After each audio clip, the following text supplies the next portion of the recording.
edition of this Friday lunch dinner in Spain Lunch with dinner. Carlos, right? Lunch dinner with Carlos. My name is Manuel Sanchez for the people that don't know me. I work for Synergy, obviously, and manage the Spanish Portuguese portfolio. And I think it would be fitting today to have Carlos and interview him, asking questions, getting to know him a little more personally than just when he comes in town, when we're going to see him soon. So let's start. And I guess the first thing I'll ask you, Carlos, directly is tell me who you are and what you do at the winery. I like to call myself as the son of. So actually, my father is the one that started everything in here in our home village, which is La Guardia. La Guardia is placed in the northern part of Spain, in the Basque Country. You probably may heard about Bilbao, San Sebastian. So we are an hour and a half south of these two villages. And La Guardia, it's a little bit, I always said, it's the small Barolo, it's the small Sant'Emilion. It's one of those small villages that we are surrounding of vineyards, and we've been doing this vine growing for centuries. I would say, like, at least we know that we've been over 1,000 years growing vines in our village. And so this is where my family comes from. At least I know that I'm the fifth generation living in this village. But it was my father back in 1985, so 35 years old, that he decided to put in place after him doing wine, he studying winemaking and vine growing, and he decided to set up his own property. So that's how Artadi started. So back in 1985, as I said, and I was born also in 1985, so I was born together with the winery. I was slightly earlier than the winery because I was born in June, but pretty much I was born in a tank.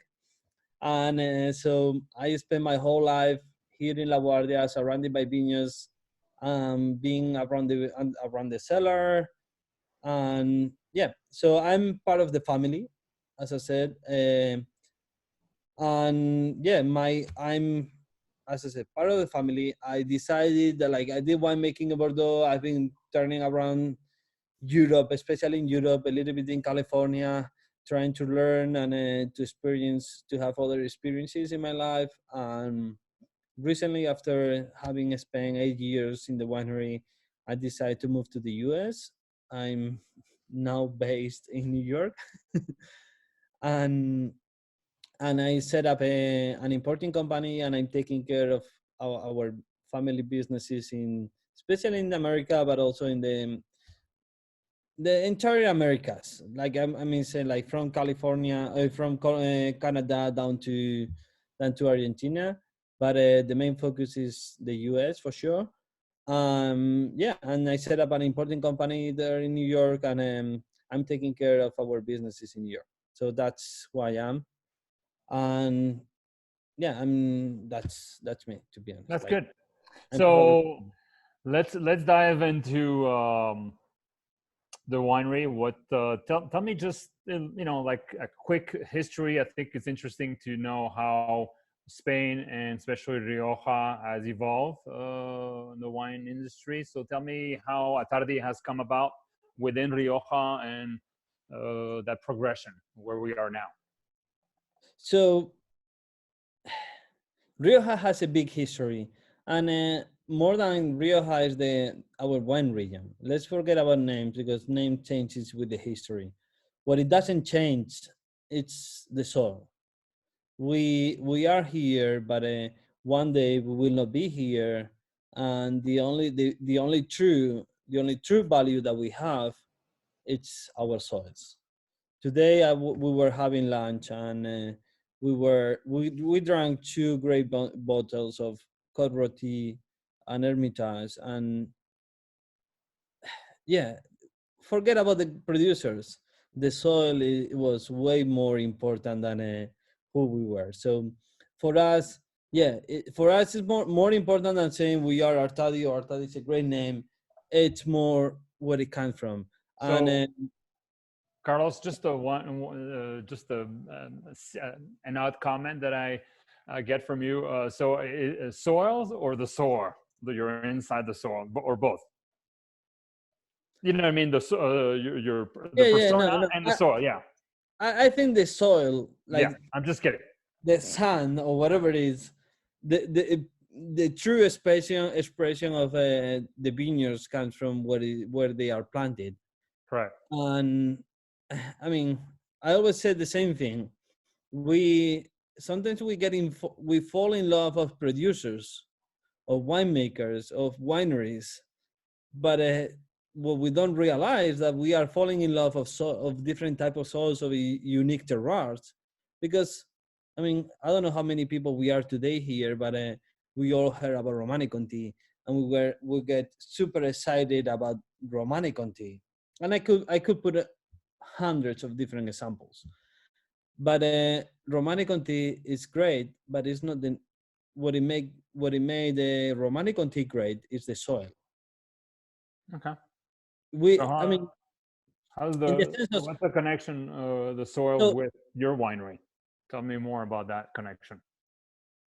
the connection is like what we are trying to do, and this is what is our study about, is trying to be honest with the soils, the honesty and the purity that we try. I mean, we try to be transparent in the sense of we are trying to let the soils express themselves. We are trying to get the best purity and the best expression of what they are. We don't like to be in the middle of this whole history. So the most interesting part for us is being in the middle without being real. I mean, without nobody realizing that we are there. In the meaning of, like, put an example of a, I know that we are in America, so let's put American football. All that tactics and all those things that happens, there's a coach in there, but the best spirit inside there is when the coach doesn't, nobody realizes that the coach is guiding all these guys.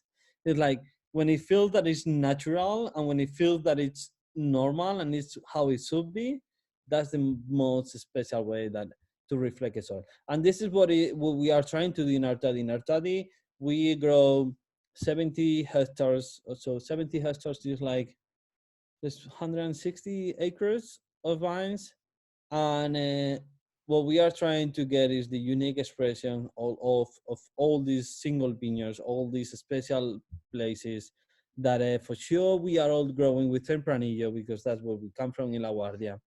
But we are trying to reflect the terroir, because we are not only in La Guardia, we are also in Alicante. We have another winery in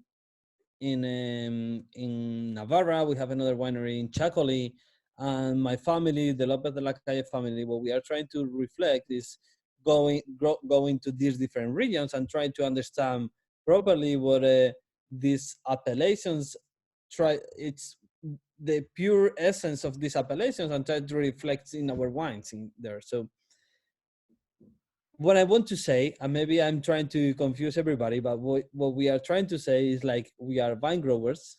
We try to produce the best quality as possible, the best grapes as possible, and then try to reflect those grapes into the wine. Yeah, That's and I'm the guess most important with part. the least intervention, letting the soil speak, letting the grape evolve and speak by Tempranillo, and especially in Rioja, speak without the intervention of too much intervention from you, the winemaker. For sure. We Okay. are not important, and what is important is what is important. It's tradition. It's our history, not my history. It's our region history, and try to reflect that into our wines. Perfect. So let's move into, you have four beautiful different wineries, as you just said. You want to tell us more starting with Artadi and Rioja Alavesa. Tell us more about the wines that you produce there and what's available here for our market. Tell us more about the winery. So Rioja. we have as I said, we started in here in La Guardia, but we have 4 different projects that my father and then myself later we came on board, and we've been trying to discover or to rediscover the history of our country. Before talking about these 4 appellations, and there's way more appellations in wine regions in La Guardia, in Spain. Spain is one of the 3 countries that has those amazing history of wine growing. We always think about Italy and Spain and France. Spain is that 3rd country that, although for many different reasons that we don't have today time to explain about, because I mean political issues and the dictature that we went through, that we were not able to go on the market and go abroad and explain our philosophies and our understanding our soils and our unique terroirs. But Spain is one of the most richest country when it comes to vine growing. And I think we are coming little by little, all these new wine regions that they are appearing, that allow us to show the great diversity of soils that we have. So with that idea, we come from La Guardia, so we start producing wines in La Guardia. This is our hometown. This is where we were born. This is where my grandfathers, where my great grandfathers, where my ancestors were working, and we get all that knowledge from here. And we really work with Tempranillo grapes, which it's our hometown. It's like, when you play home, you have your crowd supporting you, and this is what La Guardia is. It's like we feel at home here. But at the same time, we decide like to start different projects, completely independent projects with a unique characters, with a unique personality, also around the Spain, because we were traveling around the Spain and we were discovering, because actually we were discovering these unique terroirs. And so the first terroir we discovered, and it wasn't because of us, was because I think you carry Randall Grams wines, don't you? No, I thought like you were. Anyways, so Randall Gram, that everybody knows Randall Gram in California. So my father met him in 1985. And then in mid-90s, Randall came to La Guardia and asked to my father if we were able to produce wine for him. And my father said, like, he wanted to produce Garnacha. And my father told to him, like, you want Garnacha, we need to go to Navarra. This is hometown for Garnacha. And so we start working in different villages, different vineyards around Navarra where they were Garnachas. And we fall in love with a small village called Artazu. We found 6 hectares of super old garnachas. Today they are around 100 years old. And those berries is like, you need to go there, discover those vineyards, because they are amazing. It's super deep hills, super old vines. We need to, I mean, it's even hard to work with the soils in those vineyards, but the super low yields, but the quality of those berries is, when I'm talking about quality, it's never translated to powerfulness. We're talking about energies. And in Navarra, it's a wine region full of energy, full of amazing wines that produces unique garnachas. I have the experience of being in Navarra. I mean, in 2006, 7. I went to Chateauneuf du Pape. I went to visit one of these amazing properties, and the owner was telling us, like, Domaine de las Llenas, that probably you know. And he was saying, like, Yeah. we were visiting different vineyards, and he said, like, this is a Garnacha vineyard. I was looking at the vines and I was saying like, no, this is not Garnacha. And he said, yeah, this is a garnacha vineyard. I was telling him this. I grow garnachas, and these vineyards, they don't look like garnachas. And little by little, I was too young. I was 22 years old. So I thought I knew everything. And I realized, like, oh, this is a garnacha, but this is a garnacha from Châteauneuf de Pape. This is not the garnacha from Artazu and from Navarra. And little by little, you realize how, even if it's the same grape variety, how nature and how the climate and how the different type of soils reflects into the grape variety. And so from that moment, I realized that we needed to tell that we were drinking garnachas from Artazu or from Navarra, not garnachas in general. That was a big, an amazing time where we have realized the potential of unique typicity. I'm not saying that we are better than Chateauneuf or Chateauneuf is better than us, but we have a unique garnacha that we need to preserve. Then also in the mid 90s, we went down to Alicante, another amazing region. Probably one of the first regions were the Phoenicians, that they brought the viticulture back 5,000 years ago into the peninsula, into the Spain, and probably into Europe. And we grow Monastrell. Monastrell is Mourvedre or Mataro. We have an amazing old vines of Monastrell there, a unique Mediterranean character wines, full of ripeness, but at the same time a lot of balance and a lot of freshness. And then we have another property recently that I think actually that you are out of stock, but the We new are. vintage is coming over. But we have a new project that is started in 2015 in Chacoli. I know Chacoli is becoming super popular in the US, but we are not doing a traditional Chacoli. We are doing a sparkling, a champagne mezza de Chacoli, with a good friend of mine that you probably all know, Rafa Beresh from Maison Beresh. Yeah. And he's consulting us. He's a good friend of mine. 2015, we started producing a Chacoli, and we realized that the product that we had, it was meant to be a sparkling wine, super low acidities, super high acidities, super low pHs, low alcohols. And I said, like, we said, like, it needs a second fermentation. It needs a fermentation in bottles. It needs bubbles.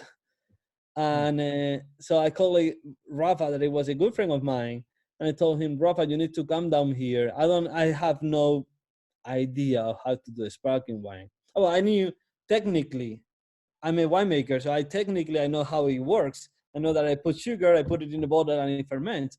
But understanding the wine, that it goes into that bottle before the second fermentation, understanding how we need to approach those wines, and how to build that base wine before it becomes bubbles, and how that wine would reflect into a bottle.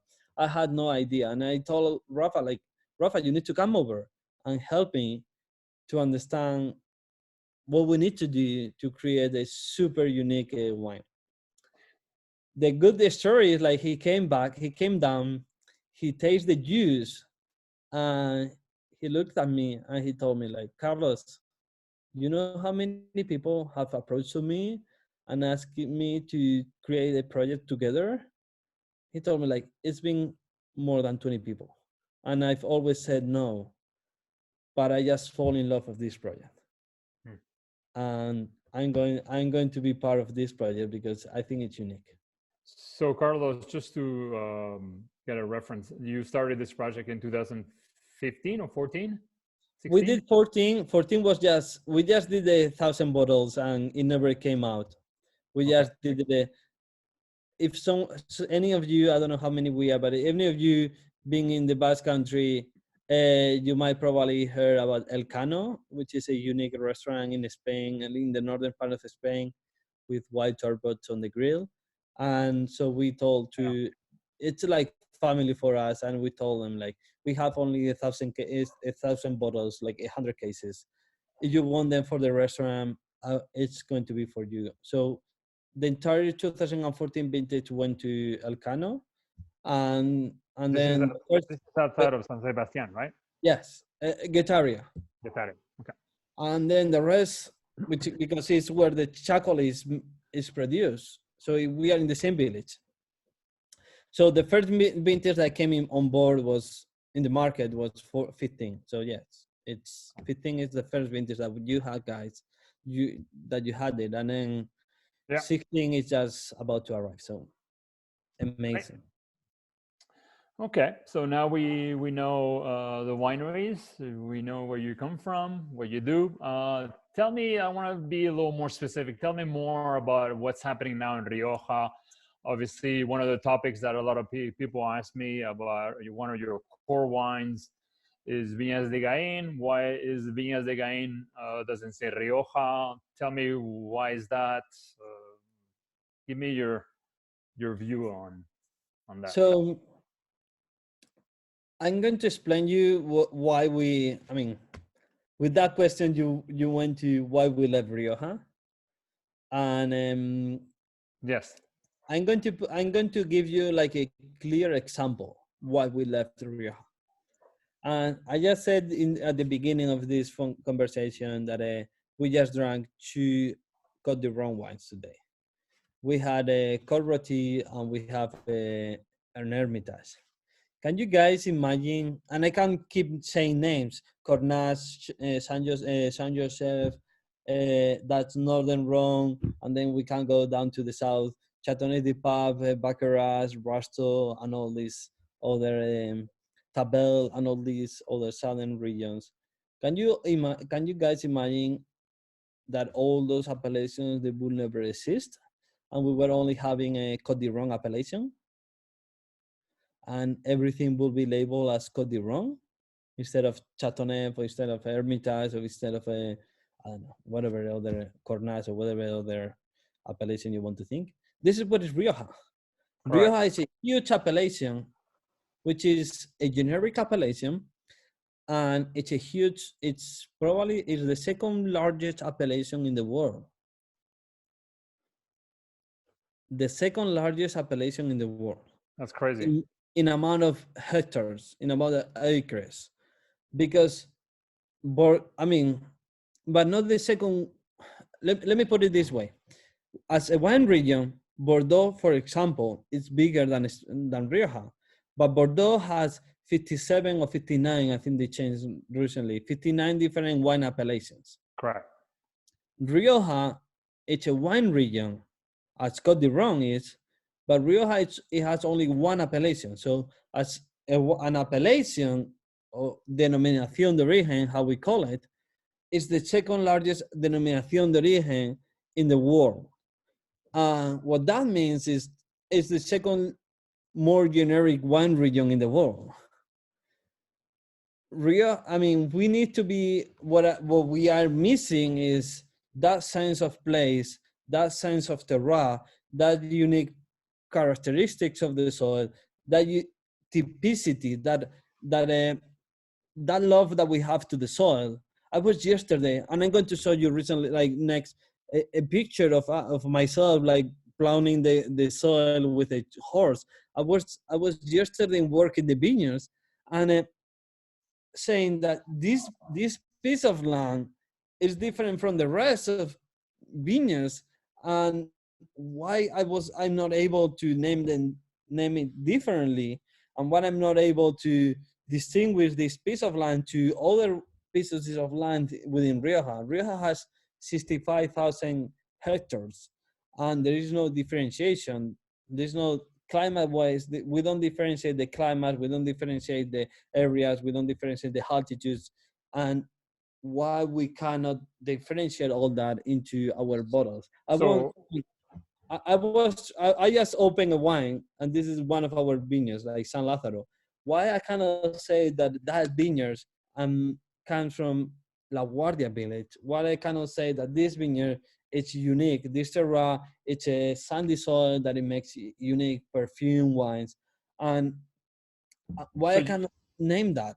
Carlos, so essentially, what you would like in the future, that you would have the ability to have specifically the village or where your wine is made, such as La Guardia, or and within the single vineyard, so people would say, oh, this is a wine for that specific village versus southern Rioja or Aro or some other town that is nothing Yeah, to do with the same soils, right? Is that yeah, what I'm? yeah. Because it's like even like you were going too far. Like Aro is 20 minutes away. Southern Rioja it's an hour away. When we are talking about distances, for example, like I like to put examples for because for all you guys that you are listening to us, you will understand. I mean, I understand like many of you have been here, but because we don't distinguish anything, we always are thinking that we are in Rioja. But can you imagine being in Bonn and saying I'm going to drive an hour south of Bonn or south of Bonn, you reach to the Macone. And if you even like an hour is the Beaujolais, that's Rioja Baja. It's Correct. that's how far their wine regions are. It's not like Correct. you are going like close in the same wine region. Like an hour drive south, that for us is still Rioja. For other wine regions like Burgundy, it's the Macone from Beaune Correct. to Macone or from Beaune to Beaujolais. So it's just for you to give you an idea, like distances and why we are against not all of us being Rioja and willing to divide Rioja into such a smaller appellations. So what we are trying to proclaim is, in our case, is La Guardia, which is our village. And La Guardia is not small. If I told you that how is the size of Châteauneuf-du-Pape, you will say, oh, Châteauneuf-du-Pape it's a big appellation. La Guardia is the same size as Châteauneuf-du-Pape. So Okay. I'm not trying to do a That small gives you, appellation. yeah, that gives us a perspective.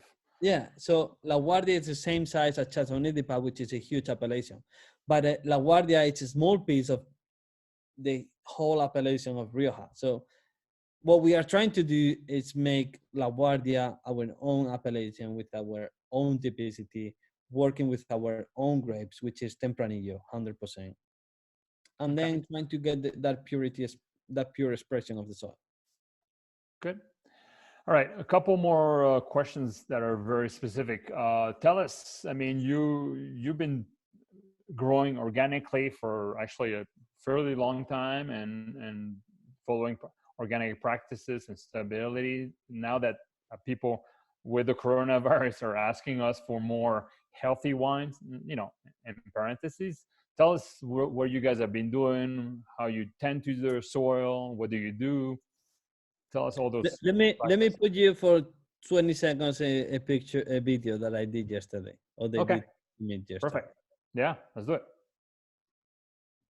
Are you? Well, this is me plowing the soils. Be careful, you're gonna hurt yourself. No, I'm fine. Pretty. So Wow. That's I'm a not a big expert because, as you know, guys, I'm living in New York, so I'm not a. Well, there's a these other pictures. This is one of our horses. well, tell us where you are exactly. What vineyard? So, right, this vineyard, the picture, there's two vineyards. The one that I don't know if I'm. Are you looking? Are you? I don't know No, if I'm you. not. We just saw it, but Okay, don't worry. So yeah. the first video that video that I saw you, I was planning in a new parcel that is called La Olla. This it hasn't been seen. The wine hasn't got to the US yet. The picture that I saw you is this. Let me check. This picture it's from La Poza de Ballesteros that you Yeah, have it in here that's a in one of your single vineyards, right? one of the single vineyards. Okay, So beautiful. what we are trying to do is trying to go back to the history and try to work the vines as our ancestors were doing. Guys, you cannot imagine how those soils feels after being working the vines with horses, with no intervention, with no tractors, being organically farmed. I'm not a big, I love the spirits of biodynamics in the sense of I love the whole thought about how biodynamics are, like the whole concept of growing a farm, how the respectful that they are with the environment, how they understand that everything interacts with everything. But I'm against a little bit of the trends of being the meter, because biodynamics is the more anarchic viticulture that you can imagine, and being ruled by a Demeter rules. I mean, I can be ruled or I can be anarchic. I cannot be the two things at the same time. Okay. So that's why that's why we are not certified or biodynamic, but we do a lot of biodynamic concepts. And what is more important is having a healthy soil, a soil that is full of oxygen. It's crazy to think that the soil and all the animals that interact and lives in the soil needs oxygen. Oxygen means having a lot of air inside, having a lot of small animals, small bacteria, having microorganisms that they interact and they live in the soil. We need to be super respectful in that. Not only working with horses, which is like maybe it's trending right now. My great grandfather used to work all these vineyards with horses, so it was trendy. It is trendy now, but it also happened 60 or 100 years ago when my great grandfather was still alive. And what it's more important is maintaining the ecosystem Right. and having an ecosystem that is in place and putting in value what all the work that we do behind all the all the e- energy and all the work that we put on the vineyards. It's like we are not in an office sitting down every day. We are out on the vineyards. The vines, we are always working those vineyards. We are trying to get the best ecosystem, the best balance that we can out of those vines in order to get the great wines. And And then depending on the quality of the soils, we produce different qualities. But what is more important is try to reflect that energy, that complexity out of those wines. are there all the other vineyards in Navarra, the wineries in Navarra and Alicante also organic? So yeah, Or we are all certified organic, except right? Chacoli, because it's a fairly new project. We are Hmm. turning into organic farming, but we are not yet. But the Okay, rest, Navarra, Alicante, and La Guardia, we are organic farming. Yes. that's great. Okay, Like because let's. guys, like, can you imagine, like, have you? I mean, putting pesticides, putting chemicals into the vines, it's not that it goes into the leaves and we forget about it. It's like it goes into the skins, but after that, it goes inside the vines, and then we found those. So you need for you to understand. For me, sometimes it's hard to explain it, but how why we are sure about being organic or not organic is because we take the juice, we take vegetables, we take whatever everything that it goes into with an organic label, that we go to the supermarket, we go to the liquor stores, whatever they say is organic, is because you can run a test of all the chemicals that juice or that product has it, and it tells you that it has no chemical, like lab produced chemicals. And it doesn't matter how you treat it. If you treat it with things that they are not healthy for your life, it goes inside the vines and then it reflects into the wine. So why we want to be organic is because we want to be respectful with the soil, but also with our vines. And if we put something that it kills animals, or it kills fungus, or it kills bacteria, but it also kills the whole ecosystem. And Correct. that's why it's super important to maintain the purity and the pure expression of the souls, to be healthy and to be the most respectful with the environment as possible. I agree. I think a lot of our customers right now are asking for those practices, and also they're asking to know who is behind the winery. Then they want to know the family, if it's family owned, and how is it run, and the fact that you're letting the soil and the grapes speak is really important. It really connects with people right now. Yeah. Last but not least, very important, we need to talk about the wine specifically. Let's talk about Viñas de Gain, Viñas de Gain White. I don't know if you are drinking right now. It's 12 o'clock here, but maybe in Spain it's 8. You probably already had a few glasses. Are you going to talk to us and drink with It's a bit us? it's a bit early over there. It's a bit late in here. Okay. so Talk to so us about your key wines, Viñas de Gain, which we have in inventory. It's an important wine, so talk to us about that. Viñas de Gain for us is that wine that it will, you know, that wine that you are always sure that you are going to be okay with it. That's the whole idea of Viñas de Gain. Like, if you are in a restaurant, if you are in a retail shop, if you are with some friends, if you are by yourself, and you say, "I want to have a wine that it's it gives me pleasure, that it's good drinking, that it's nice to drink, that everybody will love it, that is super clean, that is fresh, that it has all those aspects that we love about wine." That's Viñas de Gain. That's our whole idea behind. Okay. And it's remind me, it's a blend of about 14 or 15 parcels within your property in La Guardia. Is that Yeah, right? it's a blend of vineyards around La Guardia. No, I mean, we don't have 40. I mean, it's not for it might be like around 20, 25 20, different 25. parcels, Okay.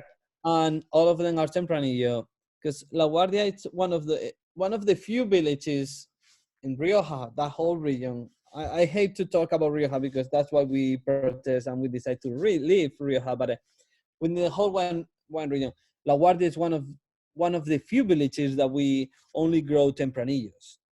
I mean, my great grandfather used to say that Tempranillo, La Guardia, and Graciano means Gracia no, and so I the heard only that grape before. variety, that we are growing in La Guardia, on the main grape variety that we are growing in La Guardia, is Graciano, Graciano Tempranillo, sorry. Tempranillo.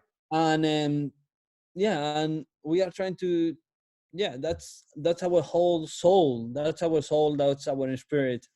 And we are trying to get super pure, fresh, elegant Tempranillos, and that's what Viñas de Gain is. And again, following your philosophy, minimal oak aging, only 12 months, right? Even less, even less. Okay. So for us, it's not for us aging in oak. It means Nothing. that exchange with oxygen. It doesn't mean flavoring. We hate flavoring, and it means that exchange with oxygen between the barrels and the wine. Okay. So we like those exchange of oxygen where the tannins get saturated, where the tannins get rounded, get more approachable, and that goes sometimes 8 months, sometimes 6 months, sometimes 12 months. Is we don't. I always say that we don't have a book that it says, like, a book with 365 pages that it tells you what to do every day. Correct. We just taste the wine, we just feel the wine, we want to interact with the nature, interact with our wines, communicate between us, and try to understand what every single barrel, what every single bottle is, or every single cuvee is trying to tell us, and how we interpret that, how we interact with them. Tell us more about some of the single vineyards. So single vineyards, it's quick. Valdejines, Valdejines, La Poza, San Lázaro, El Carretil, Alpizón, it's another project, but it's also one of our projects. It's like when you fall in love with the soils and you work the vines and you interact with those wines. From time to time, you find one of those unique personalities. You find one of those unique people or vines that, for different reasons, they tell you like, "Hey, I'm here. I'm different. I'm not sure if I'm better or not, but I'm different. I have my own personality." And why should we blend those personalities? Why should we be such an interactive, such an aggressive people that we should hide those personalities behind a blend of wines? And with that philosophy, and that's what I mean, we didn't invite that. Our, I mean, 12,000 years ago, 1200 years ago, the monks in Burgundy already realized that vineyards had different personalities. And we said like, why we need to bottle this and blending into with other grape wines and produce a wine. So we love people, we love unique personalities, we love unique vineyards. And with that philosophy, we want to show you guys the unique terroirs that we are having here. Great. And So I have another question. Since you talk about personalities, which of the single vineyards is your personality? I always had this question. Probably, I mean, probably many of you, I'm still young, I don't have any kids, but probably many of people here have kids. Which is your favorite kid? You cannot answer that. Okay. It's like, There's nothing that connects to one of the single vineyards? Badejines, Lázaro, one that you feel more connected with?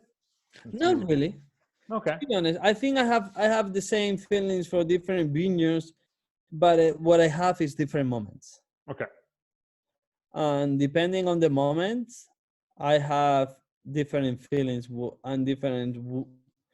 I want to drink different wine depending on the moments. Okay. Um, if I'm in a easy drinking day, early sunny, I might drink a Valdejines. If I'm in a dinner with a good loving people, really good friends, and drinking great wines, I might do a Carretil. And if I'm in a sad day, but I want something that it brings me up and brings me a smile, I would drink a La Poza. I don't know. It's Okay.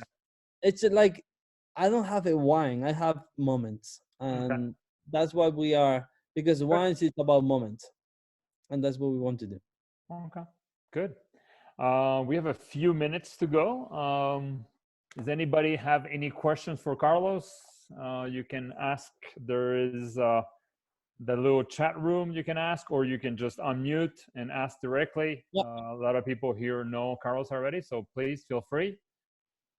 Any questions? Go ahead.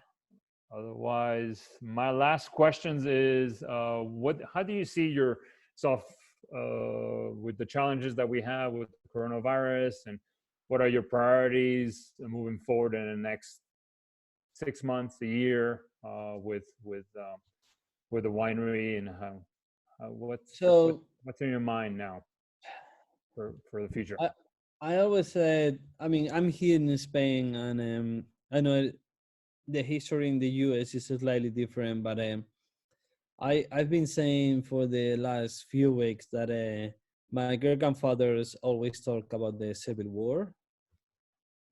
Let's put Second World War in Spain, Yeah, in the rest of the countries. Uh, my parents talk about the dictature that we went through in Spain with Franco.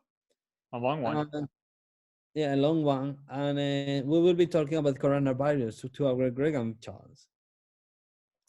And the most important thing today, it's I hope all you guys, all your families are healthy, that you keep yourself safe. And I heard the other day an economist that saying that and I this is something that it recorded in my mind. It doesn't matter how economy goes down, economy always recovers. Correct. health, if it health is another history, it's another story. We need to take care of ourselves. Health doesn't recover. So let's forget about selling wine. Let's forget about economy. Let's keep all of us safe. When this thing is over, let's go back. Let's work hard. Let's put all the efforts of what we know. I mean, on moving the country and making the country be proud of us and making a smile, creating smiles to people, and that's the most important thing. That's great.